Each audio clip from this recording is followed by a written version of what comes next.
I will be talking about Blogotex, the new system that store owners are starting to adopt. It allows them to organize and manage their bloggers more efficiently. Note, this is not sponsored by Blogotex. I'm making this to help others better understand how the system works. This information comes from what I've learned while exploring and figuring out how it ticks. There is a Blogotex Blogger Access Point board in front of my avatar. By clicking it, it'll bring up a window that will direct you to the store's application, if you haven't applied or already part of that group. Before filling out anything, please read the posting rules. This part is critical as it varies from designer to designer.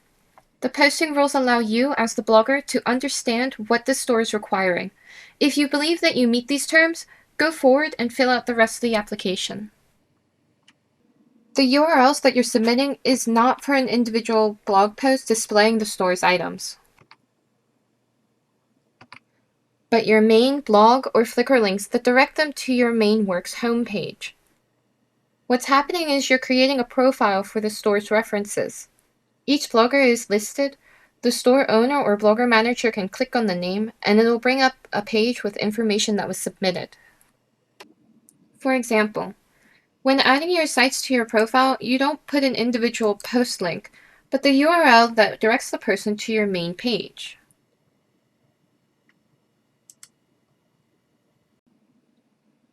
Now, if you click on the board of a store and you already applied, a message will say your application is still being in review.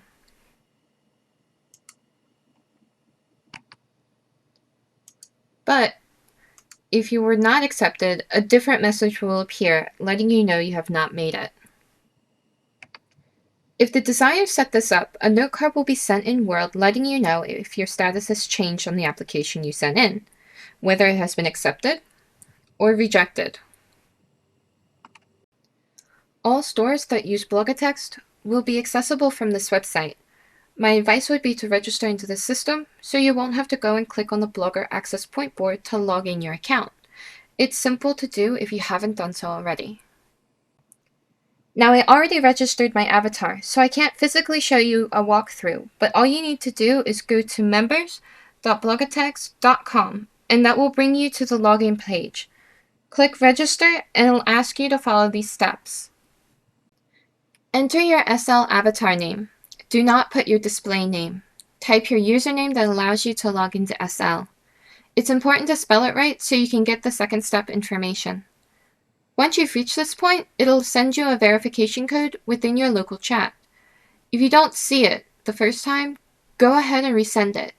You get up to 3 tries. If you don't see it, the verification code, go back to step 1 and double check you input your name correctly.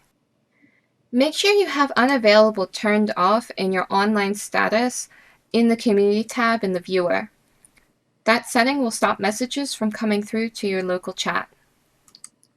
The final step is to set up a password, and that's it. Once accepted, you can access all the stores that use Blogotex from this page. I want to point this out before I delve into the other bits of this. At the top right corner where your name is and the store's logo, you'll see a tiny gray arrow that's pointing down. When you click on that, it'll bring a drop-down list of all the stores that you're a part of that use Blogotex. This feature makes it convenient with switching stores quickly. Now that we're on the landing page, it'll show you your personal dashboard. It lets you get any messages and announcements that the stores send out with new information. At this current time, any previous messages posted before joining the group will not show on your dashboard. I do not know if this will change in the future. If it does, I'll make a note at the bottom. To the right, you see your posting deadline. This starts right when you're accepted. The little note at the bottom is a fair warning that if you do not meet the requirements, the system will automatically suspend your account. It is not an ejection, just a suspension, but it is still the first steps towards being removed from the group. The store manager and store owner can either resolve it or remove you, depending if they deem it as such. The countdown is not meant to stress you out. Its primary purpose is to help you remember your duties as that store's blogger, the agreement that you signed. Now, this is where it may get confusing for some people.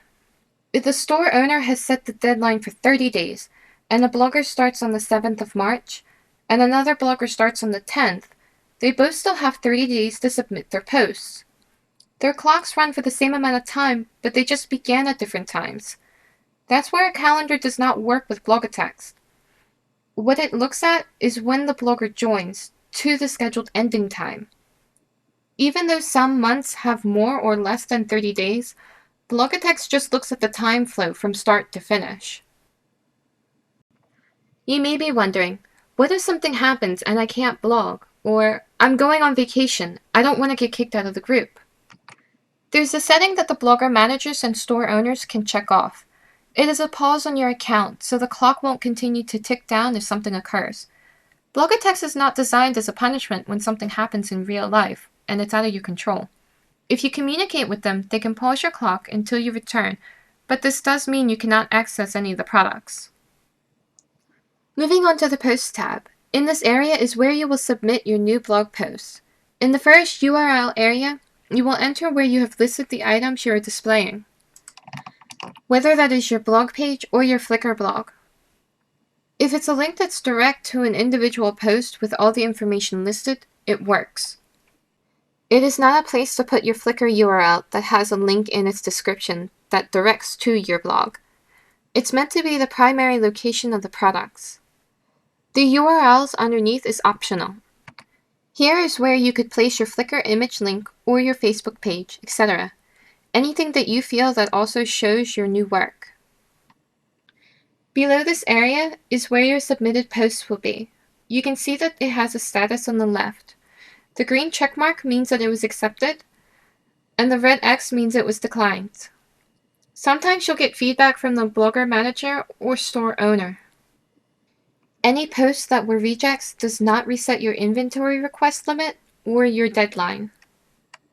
Now onto the products area. Here it shows the new items that the store owner has posted.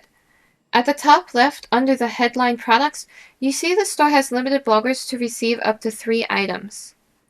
Depending on the store owner, it will vary between 1, 3, or 5 products. Once a post is successfully accepted, the count will reset back to its original amount.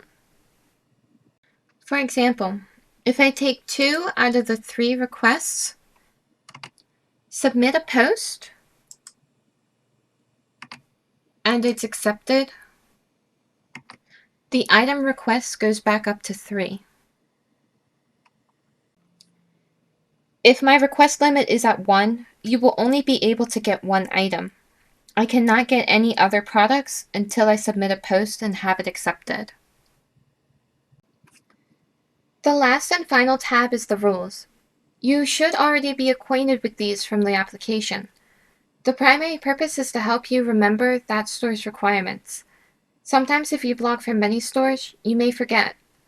The Rules tab will help you locate the information faster than digging around in your inventory. I hope this helps bloggers or just someone curious about how Blogotex works from a blogger point of view. If there are any changes or updates, I'll post them below. Please remember this is a new system that just opened its doors to the public. Don't shut it out quite yet, and don't be intimidated by it. Blogotex is meant to help both bloggers and designers communicate and work better together. Thank you.